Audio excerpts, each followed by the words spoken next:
चैत्र गुढीपाडवा व मराठी नववर्षारंभानिमित्त काल रविवारी पंढरपूर येथील श्री विठ्ठल रुक्मिणी मंदिरात व गाभाऱ्यात विविध फुलांची आकर्षक सजावट करण्यात आली होती। यामुळे श्रींचा गाभारा मनमोहक दिसत होता।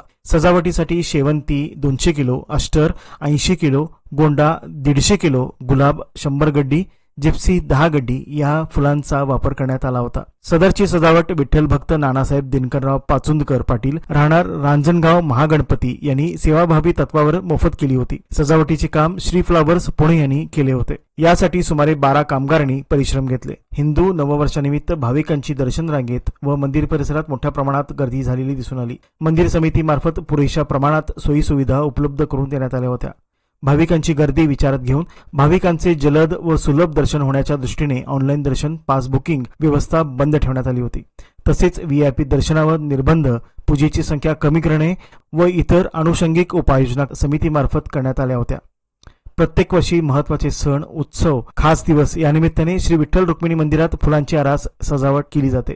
हिंदू नववर्षाच्या स्वागतासाठी विठ्ठल मंदिर सजले होते।